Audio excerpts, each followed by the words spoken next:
Welcome, everyone, to our afternoon of the IT Professionals Conference here. And we are so grateful that you are all here with us today. You are here for the session, What Good Leadership Actually Looks Like with Dave Lyons.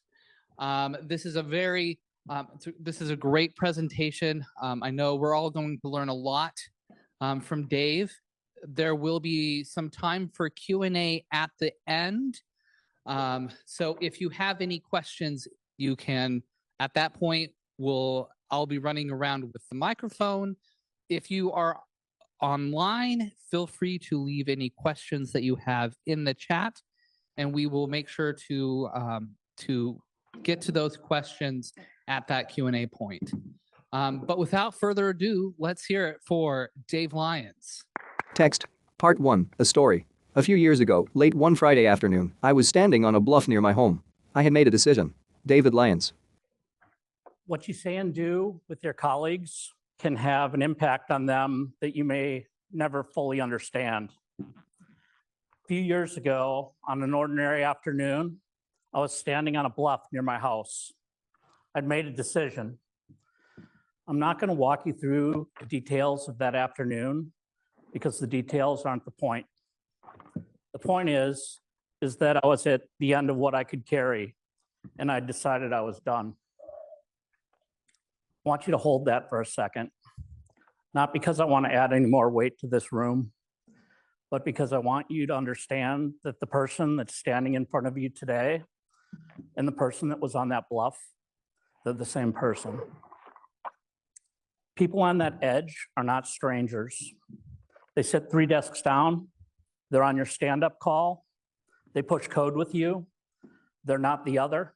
They're us. What good leadership actually looks like. Good afternoon.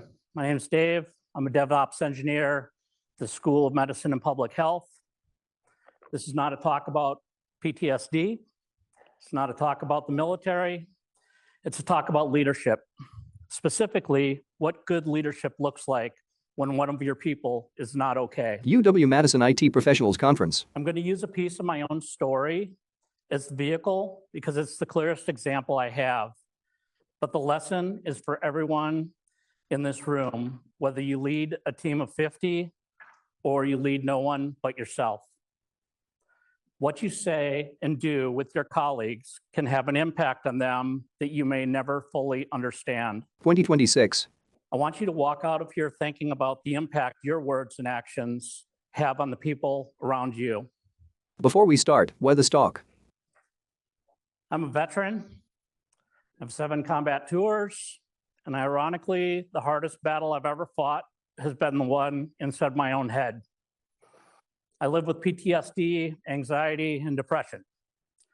The good news is that I'm in a really, really good place today. I want to say that up front because I know that some of what we're going to talk about today is heavy, and I don't want anyone in this room worrying about me while I'm talking. As you can imagine, these are tough things for me to talk about, so I might get choked up. Know that I'm okay. I'm giving this talk from a place of strength, not a place of pain. I'm giving it because a few years ago, I was in a very different place. The way the people around me responded made a difference that I'm still unpacking. I'm here to give you the tools to show up for someone the way the people around me showed up. What happened next? A week, then 90 days. A timeline appears. So 2 days after that night on the bluff, I checked myself into the psych ward at the VA hospital here in Madison. I stayed for a week inpatient. That was followed by about 90 days of intensive outpatient support. I did not work during any of that.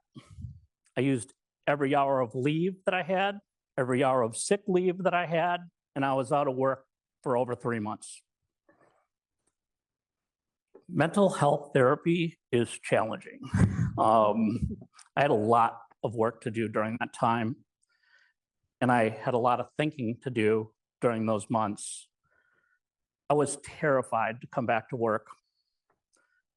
Not about the work itself, but about what it would be like to come back, about what people were thinking, about whether there would be a job for me to come back to, about whether I had just ended my career by being honest about needing help. That fear was so loud, it was almost as loud as the thing that put me in the hospital in the first place. Text. During the leave, what my team did. Light contact. Here's what my team did while I was gone. They stayed in touch. It was pretty light touch, and that worked out well. It wasn't constant. It was just a check-in here or there, thinking of you. No pressure. You don't need to reply. Take all the time you need. My manager called me and texted me a few times just to make sure I knew my job was still there when I was ready. That was it. There was no ask, no update, no, when do you think you're going to be back? Just the doors open, take your time. When I came back to work for the first time, nobody made it a thing. Nobody gave me a big speech. Nobody sat me down for a concerned conversation. They said hi. They asked me if I wanted to have some coffee, and they handed me a ticket. Just as important, what my team did not do. I want to spend a minute on what they did not do, because I think this is where a lot of workplaces get it wrong, not out of malice, but out of wanting to help. They didn't turn my leave into a performance conversation. Nobody came back with, so about your productivity before you left. They did not make me explain anything. They did not ask me what happened, what my diagnosis was, what my treatment plan was like. They didn't treat me like I was fragile. They didn't tiptoe. They didn't stop giving me real work. They didn't stop disagreeing with me on code reviews. They did not put me on easy stuff because they were worried. They treated me like a colleague who'd been out and now was back. It sounds simple, but I don't think it was. It was a choice, and I don't think most places make it. Dave, after coming back to work. Coming back to work for me was really embarrassing. I want to name that because I think leaders sometimes assume that the person returning wants something, wants to be acknowledged, wants a warm welcome or a card. I didn't want any of that. I wanted to disappear back into work. I wanted the thing not to be a thing. And my coworkers, who, by the way, I'm under no illusion that this was a secret to them, they read that room perfectly. They let me set the pace. If I wanted to mention it, I could. If I didn't have to. Most days I didn't. And that was an incredible gift. Not a speech, not a ceremony, just you're one of us, same as you were yesterday. The year and a half passes. 18 months later. A few months after I came back, I took another position elsewhere in the university. It was a normal career move, good opportunity. I worked that role for about 18 months. And then the grant that was funding that position had some problems, which if you work at the university, you might understand that. I needed a job. I reached back to my old DevOps team, the same team I'd been gone from for months, and the same team that had welcomed me back after the hospital. And I asked if there was room on that team. 05, the second yes. They said yes immediately. There was no hesitation. There was no let us think about it. No, I need to run this by HR. There wasn't a careful conversation about my stability. The emotional centerpiece. Just come home. 18 months after bearing witness to the hardest season of my life, the same people opened the door for a second time. I want you to understand why that moment matters so much to me. It's one thing to be kind to someone in a crisis. Lots of workplaces can muster that for a week or a month. It's another thing entirely to still treat that person as a first choice teammate 18 months later and a job change later. That second yes is the one that told me the first yes had been so real. The culture was not performative. It's who they were. Part 2, the lesson. What they were doing has a name. So let's zoom out a little bit. What were they actually doing? They didn't have a handbook. They didn't have a DEI committee memo on how to handle this. They were just decent engineers making human choices. But those choices added up to something with a name, and that name is psychological safety. There's real research on it. Amy Edmondson at Harvard defined it as a shared belief that a team is a safe place for interpersonal risk-taking. Google ran a huge internal study called Project Aristotle. They looked at every variable they could find across hundreds of teams, and the single biggest predictor of a high-performing team was not talent or tenure or seniority. It was psychological safety. It was whether people felt safe being a person at work. When safety isn't there, people hide. Mistakes, they get covered instead of surfaced until they can't. I want to talk a little bit about the cost of getting this wrong, because it's not abstract. When people don't feel safe about being a person at work, they hide. They hide mistakes, they hide confusion, they hide when they're drowning, and they hide when they're sick. They don't ask dumb questions. The dumb questions are usually the one everyone else usually needs answering. They leave, they burn out. In the worst case, and I'm one of those cases, they wait way too long to ask for help because they've run the math in their head and they've decided that asking is going to cost them more than suffering. That math is wrong, but people do it every day.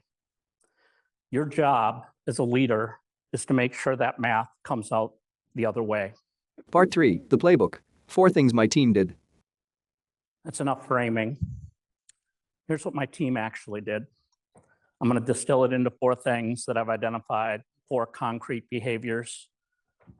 None of them required a budget. None of them required a policy change. None of them require you to be a manager. You can do all 4 things tomorrow from wherever you sit in our organization. I'm going to walk you through each one. Behavior, communicate without pressure. The first is to communicate without pressure. While I was gone, my team stayed in light contact, short messages, low stakes, no requests. The operating principle was, I want you to know we're still here. That's it. What not to say. No, any update on when you're coming back? No, we really need you to get done with this migration you started. No forwarded tickets, just in case you have a minute. What to say. The message was always some version of, we're thinking of you, no need to reply. That sounds so small, but for me during that time, it was not small. When you're in a hole, the worst feeling in the world is the feeling that the hole is costing other people something. Light, no pressure contact told me the opposite. It told me I was still a person to them, not a resource they were waiting on. Behavior 2 of 4. Welcome back without the spotlight. When I came back, nobody made a speech, nobody organized a lunch, and nobody sat me down for the conversation. They said hi, and they gave me work.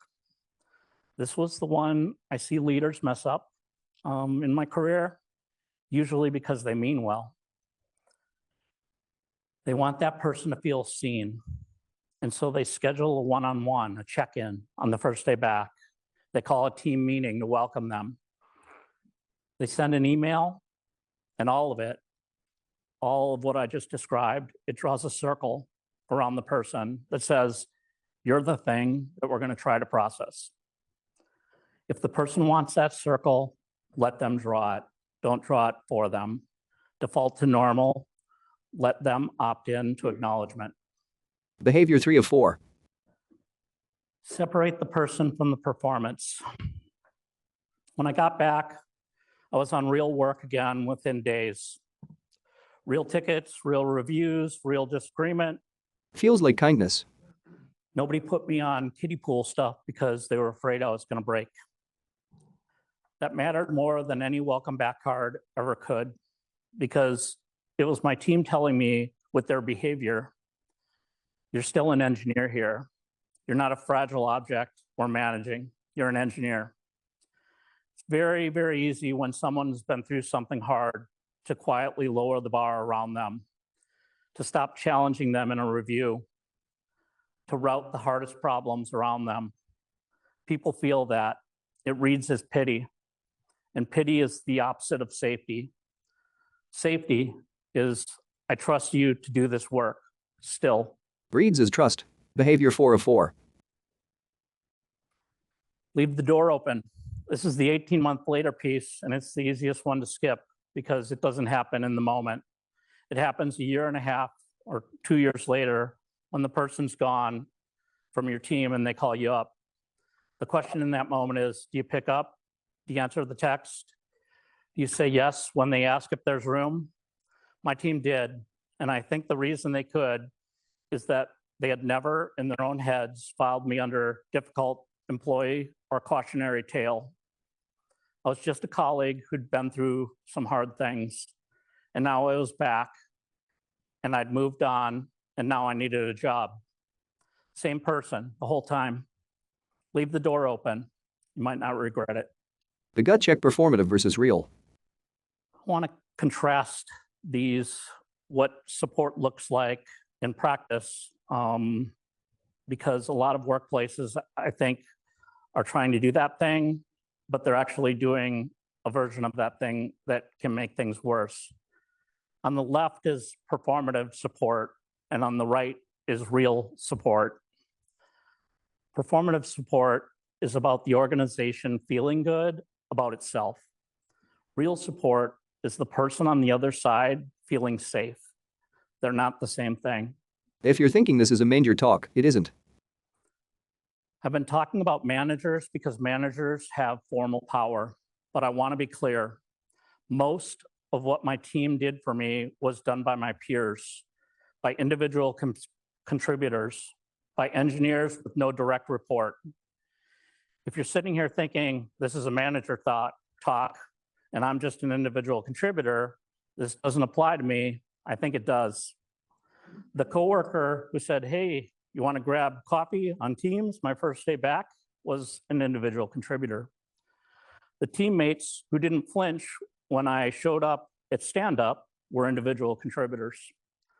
The people who kept treating me like I was an engineer and not a project were individual contributors. You do not need a title to create safety for a person that's next to you. In fact, peer level safety is often the most powerful kind because it doesn't come with the weight of a performance review behind it. The thing I want you to remember. I want to leave you with one thing. If there's one thing I want to leave you with in this talk, it's this. What you say to your colleagues lands somewhere. A short message to someone who's going through something will be read a dozen times. A passing comment on stand-up will be replayed at 2 o'clock in the morning. The small kindness you forget about by Friday may be the thing that keeps someone tethered through the weekend. You'll almost never know which ones those are. That's the uncomfortable part. You don't get the receipt. You don't get the thank you. You often don't even know there was a crisis. But the things you say and do with the people around you, those things are landing all the time in ways that you can't see. I would challenge you to act accordingly. One note before the close. One last note, and then I'll wrap up. I mentioned at the top that I'm a veteran and that I live with PTSD. And then I basically set that aside for the rest of the talk, and that was on purpose. Because everything I just described, psychological safety, welcoming people back, leaving the door open, that applies no matter what the person is carrying. It could be grief. It could be a new diagnosis, a divorce, a kid in crisis, burnout. It could be something they'll never tell you. It doesn't matter. The leadership is the same. But I do want to say, for any veterans in this room or anyone carrying something heavy today, help is real. And asking for it did not cost me my career. It gave me the rest of it. If you're where I was, please call someone. The suicide and crisis line is 988 and it works.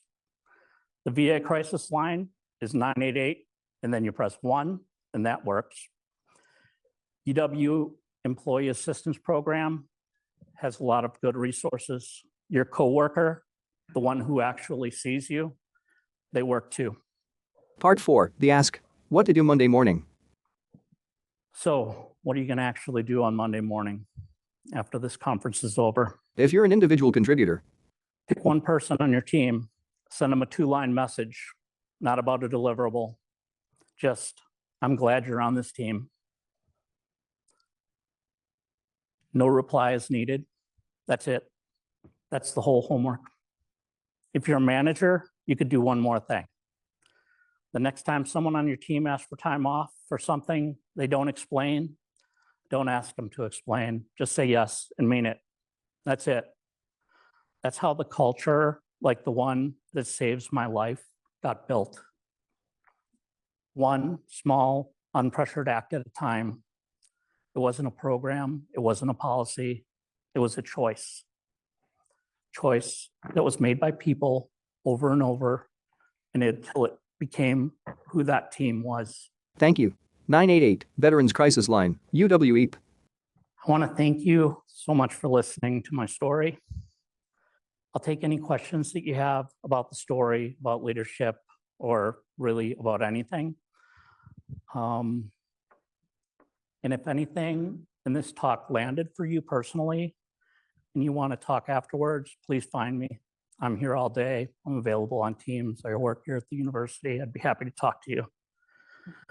Many of the people that I talked about in this talk are sitting in this room. I just want to give you my heartfelt thank you.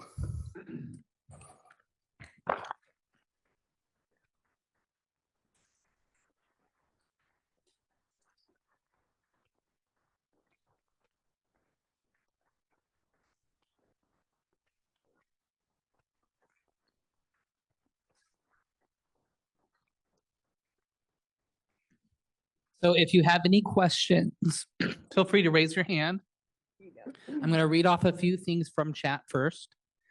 From Nia, thank you for reminding me to let people draw their own circle of light. I would have, under good intentions, organized a welcome back, we missed you meeting.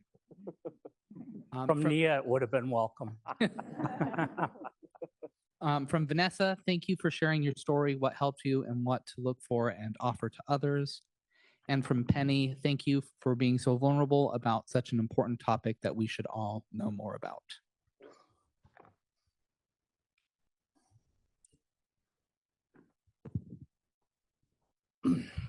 Dave, thank you. Thank you for having the courage to talk about this, to share your experience, to enlighten us, and to provide a roadmap for those of us that might come across this, how to approach it. Much, much appreciated.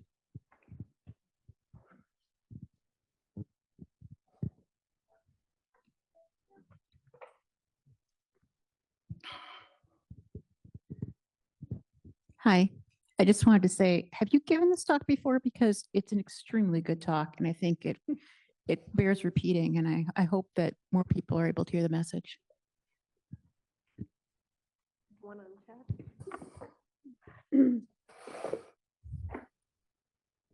From Mary Beth, not a question, but a comment. Your talk was spot on. Recently, I went through a health crisis, and not only my manager, but my coworkers not only supported me, but were my biggest cheerleaders as I healed. It made all the difference and kept me going.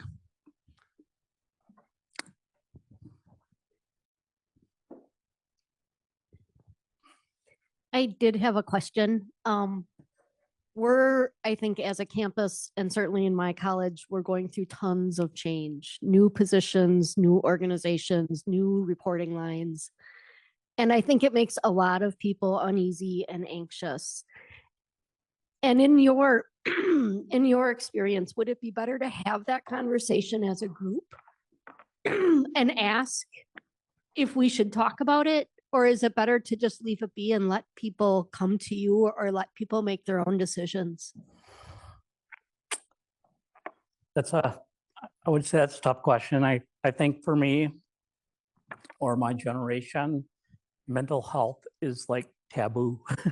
When I've worked with younger employees or managed younger employees here at the university, it seems like a much easier thing for them to talk about.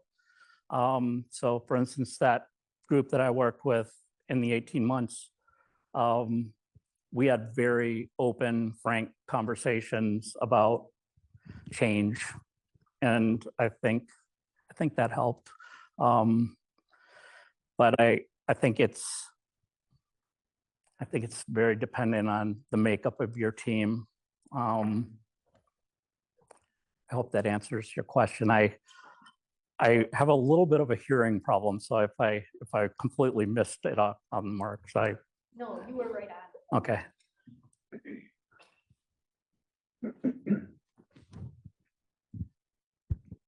Hello, Dave. My name is Dominic. First of all, I wanted to thank you for giving this talk, sharing your experience, and also to thank you for your service to this country. Very much appreciated. So you shared your story, but this is, a story of the modern workplace, right? And in this case, there was a crisis, but a crisis doesn't have to be a crisis, and a crisis can take various forms. But part of this here, what you talked about, was about working against, or the conditions in the workplace to work against folks from feelings of isolation, feelings of not being able to heal, feelings of not being able to be themselves and true to their own experiences and the struggles that they carry. Would you mind sharing your perspective on, within this community of IT professionals, what might there be about this particular professional context that would put folks like myself or others in this room at greater risk of feeling isolation, or not feeling psychologically safe, or not feeling like they have the opportunity to be their best and do their best? Yeah, there's a couple of things about the team that I was on. So it's fully remote. I might have met them in person a couple times prior to this happening. Despite being fully remote, the team gels really good. When I came across the research by Amy Edmondson about psychological safety and that Google reference Project Aristotle, that just resonated big time with me, that it's the team. I might have made it sound perfect or like lots of stress. We basically created a PHI enclave within SMPH to do research in the cloud. And there's not a lot of people doing it, and what they support is insane. And it's a lot of automation and a lot of incredibly smart people. So the pressure was heavy, like it was really big. But what differentiates that team from other teams I've been on was how human they are. Like, our stand-up is pretty long, and it's because the first 10 minutes we're talking about what the best ramen place is in Madison, or I grow mushrooms and they are asking about what's growing on my mushroom logs, or we're talking about kids. Kids are constantly on our calls, which I love. Like, that just was not a part of anything that I grew up in. So I think it's the humanity of the people that I work with, like a bunch of engineers that actually act human. It's awesome. It's just an awesome group of people. All right. Thank you all for your participation today. Let's hear it for Dave Lyons.